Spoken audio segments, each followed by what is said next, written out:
2024. Alors Jacques Moulumbo, dans quel cadre faut-il inscrire ces déclarations, voire cette initiative autour du sommet international sur le Liban, tenu ce jour même du côté de Paris? Est-ce pour vous le témoignage justement des liens séculaires qui unissent la France au Liban, comme le pense Emmanuel Macron, le président français, ou alors êtes-vous de ceux qui soutiennent mordicus, qu'une fois de plus Paris est en train de jouer à ce fameux rôle de pompier pyromane?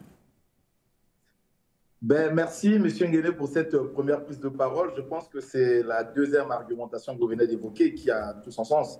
C'est-à-dire que la France est en train de jouer là le rôle de pompier pyromane. C'est-à-dire, d'une main, elle veut qu'il y ait un cessez-le-feu au niveau du Liban, et de l'autre, elle soutient implicitement, voilà, justement, l'Israël. Mais de l'autre côté aussi de la main, bon, c'est une aide humanitaire qui s'élève à un montant de 100 millions de dollars. Déjà, même la somme en tant que telle, c'est une somme qui est très, très faible. Parce que j'ai essayé de regarder un peu voilà, la ville de Beyrouth aujourd'hui. Vous allez remarquer que les maisons sont détruites, il y a eu les tueries des personnes, et les écoles sont déstabilisées, sont détruites, les hôpitaux, etc. Et tout. Donc on voit très bien que d'abord, ce montant-là ne va jamais compenser, ne va jamais compenser la vie humaine, la perte humaine, ça c'est un. Et de deux, il va falloir encore reconstruire un peu tout ce qu'ils ont détruit. Donc je me dis que c'est une sorte d'hypocrisie de la part du président Emmanuel Macron. Mais il faut comprendre, il est dans son rôle. Parce qu'il faut quand même essayer un peu de contextualiser les choses. La France est un pays esclavagiste. La France est un pays colonialiste. C'est un pays néocolonialiste. Et un pays esclavagiste, néocolonialiste et colonialiste, c'est un pays qui n'a pas de pitié, ni la compassion. C'est un pays qui ne peut pas vous aider de manière sincère. Il ne faut même pas rêver. En fait, au vu de l'actualité, de la géopolitique et de la politique internationale, on a fini par comprendre que c'est toujours la politique de deux poids et deux mesures. Et vous allez remarquer que lorsque la France prend une position de ce genre, une décision de cette façon-là, elle n'agit pas toute seule. Généralement, lorsqu'il s'agit des conflits sur la scène internationale, la France généralement agit de mèche avec les États-Unis en utilisant voilà, leur fameuse organisation du traité de l'Alliance Atlantique, en sigle l'OTAN, parce que ça leur permet effectivement de perpétrer leurs forfaits, leurs crimes, etc. C'est pourquoi je me suis amusé. J'ai un livre que je suis en train de lire aujourd'hui. En fait, j'ai commencé ça avant-hier. Ça avait été écrit par un historien philosophe suisse qu'on appelle Daniel Gasser. Il avait écrit voilà, ce livre-là qui avait été édité en 2017, Les guerres illégales de l'OTAN. Donc, en tout cas, c'est un livre qui explique un peu tout. Comment est-ce que l'OTAN arrive à pratiquer, à perpétrer ses crimes à travers le monde. Et donc, l'OTAN qui avait été créée en 1949, effectivement après la Deuxième Guerre mondiale, quelques années après, vous allez remarquer que d'abord en 1953, c'est l'OTAN qui avait bombardé l'Iran pour déposer le premier ministre qu'on appelait Mouammar Mossadegh. Ça, c'est l'OTAN. Et en 1954, l'OTAN avait fait un coup d'État, ils ont bombardé le Guatemala.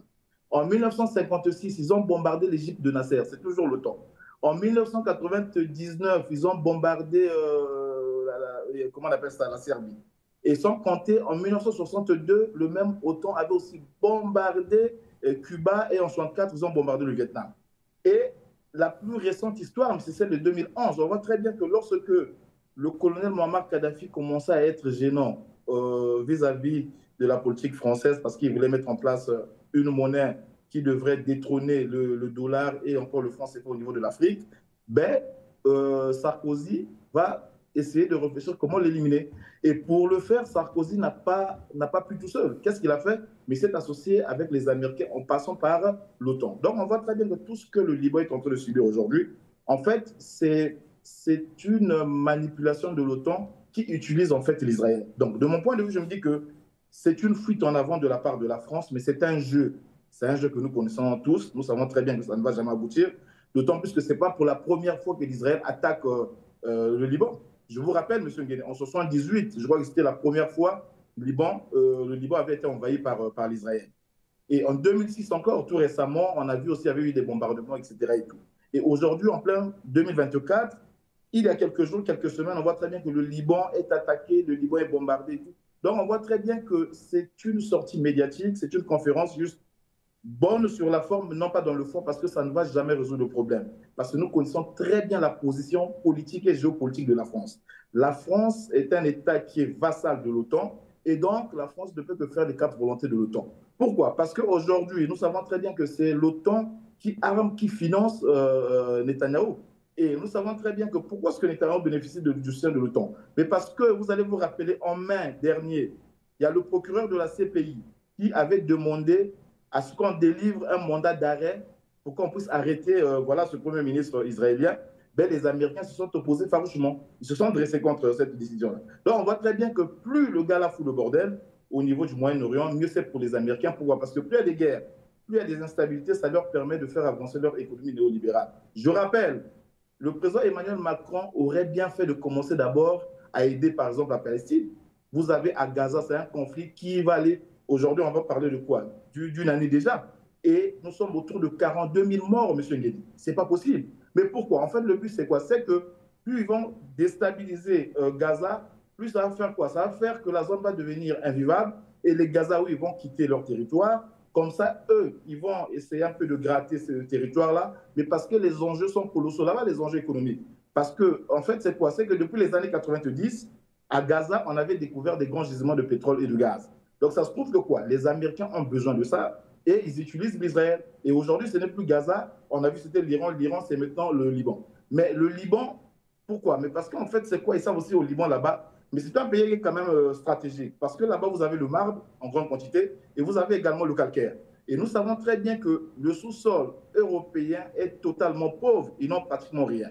Autrefois, ils avaient le charbon. Bon, ils ont brûlé toutes leurs forêts, ils n'ont plus rien. Donc, on voit très bien qu'ils ont besoin des richesses et des ressources naturelles des autres pays pour pouvoir faire avancer leur économie néolibérale. Donc, je me dis qu'aujourd'hui, tout ce que le président Emmanuel Macron est en train de faire, ce n'est qu'un jeu de mots. En fait, c'est de la pure duplicité. Ça ne va rien changer à la donne, d'autant plus que la France mais n'y a-t-il pas, Jacques, les États-Unis. En dépit de tout ce qu'on pourrait éventuellement avancer comme argument, à cet instant précis où nous faisons cette émission, Jacques, alors, y a-t-il pas une avancée dans la position, ou du moins sur la position du président français? Souvenez-vous, au lendemain des événements du 7 octobre 2023, il avait déclaré que Israël a le droit de se défendre. Aujourd'hui, on le voit à couteau tiré pratiquement avec le Premier ministre Benjamin Netanyahou. Estimez-vous que la position de la France vis-à-vis de cette crise sécuritaire du côté du Proche ou encore Moyen-Orient a évolué d'une façon ou d'une autre? Non, monsieur Nguyen, il faut faire attention parce qu'en fait, dans la géopolitique, tout est possible. En fait, un homme politique ne pose jamais des actes de manière un peu comme ça, on va dire de manière superficielle. C'est des actes qui sont d'abord au préalable, bien établis, bien réfléchis, bien pensés avant d'être implémentés.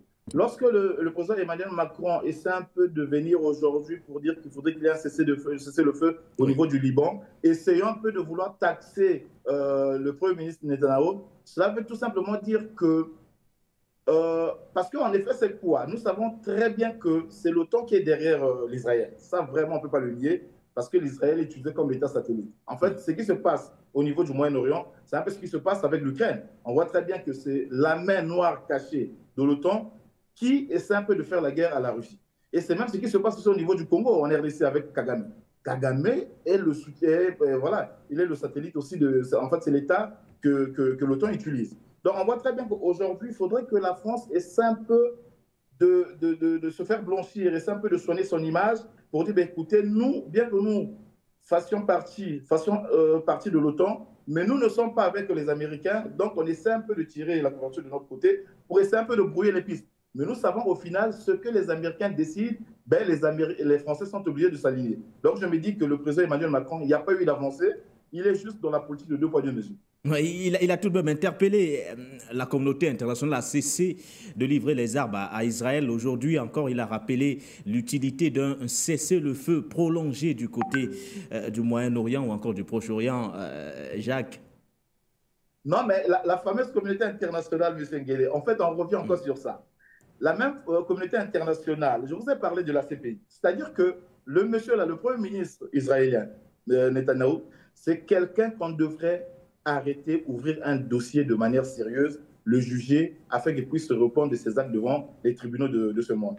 Parce qu'on ne peut pas imaginer les actes cyniques qu'il est en train de poser depuis qu'il a commencé à attaquer Gaza. Les gens meurent alternance jour-nuit. Aujourd'hui, on parle de plus de 42 000 morts, M. Nguyen. Mais ce n'est pas possible. Aujourd'hui, il est en train de détruire le Liban. Il a tué même leur leader, le leader de Hezbollah. Mais ce n'est pas possible. Et la fameuse communauté internationale dit quoi? Le procureur de la CPI, je l'ai rappelé tout à l'heure, il avait demandé à ce qu'on ouvre un mandat d'arrêt pour que le monsieur-là puisse aller répondre un peu de ses actes. Mais qu'a dit la fameuse communauté internationale? Rien. Donc on voit très bien que la fameuse communauté internationale ne peut rien dire parce que c'est une communauté internationale qui a la solde des Américains, sinon de l'OTAN. Et donc nous savons très bien qui dit l'OTAN, qui dit les États-Unis, parce que ce sont les États-Unis qui votent le budget le plus grand. Donc aujourd'hui, toutes ces organisations-là, toutes ces institutions-là, que ce soit la fameuse communauté internationale, l'ONU, voilà un peu les institutions que vous connaissez là et tout, sont toutes inféodées aux Américains, sinon à l'OTAN. Donc rien ne va se produire. Je pense que c'est une façon juste de vouloir un peu se dédouaner, mais au fond, nous savons très bien que c'est l'OTAN qui est derrière.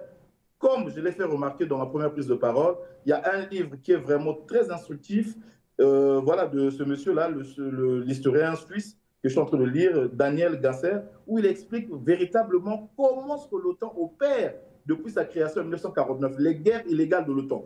Comment ils ont bombardé le Guatemala, l'Iran, la Libye, un peu partout, la Serbie, tout ça, machin. Donc, en fait, c'est une vieille pratique, mais qui le répond. Voilà. Merci à vous, Jacques Bonombo.